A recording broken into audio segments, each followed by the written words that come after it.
Après une ouverture en légère hausse, le marché s'est dégonflé et termine finalement en baisse symbolique de 0,04% à 5 628 points. Alors sur le front géopolitique, l'heure est à l'apaisement du côté de la guerre commerciale où les discussions devraient reprendre en octobre pour tenter donc de parvenir à un accord. Et puis en Europe, la réaction des marchés a été mesurée malgré l'arrêt rendu par la Cour suprême britannique qui invalide la suspension du Parlement britannique par Boris Johnson qui se retrouve donc une fois de plus désavoué. Et puis sur le front économique, eh bien, les nouvelles se suivent et se ressemblent. Après la douche froide sur les PMI européens hier, c'est au tour de la confiance des consommateurs mesurée par le Conference Board de décevoir les attentes des marchés. Ce dernier s'est en effet inscrit en nette baisse ce mois-ci à 125,1 points seulement contre 134,2 points en août, alors que le consensus, lui, tablait sur une quasi-stabilité. Et puis côté valeur, lanterne rouge ce soir sur le CAC, eh bien c'est Total qui a pourtant annoncé qu'il allait choyer ses actionnaires en augmentant la croissance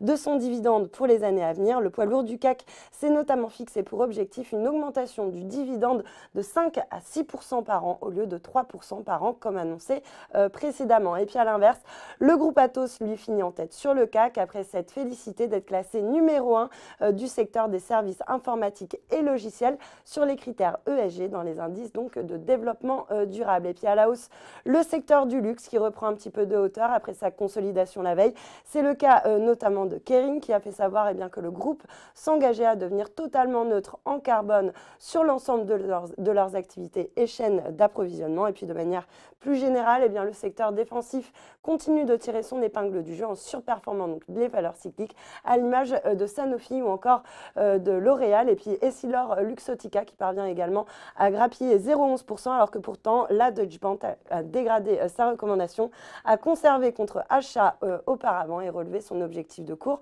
de 138 contre 130 euros auparavant. Voilà, c'est tout pour ce soir, mais n'oubliez pas, toute l'actu éco et finance est sur Boursorama.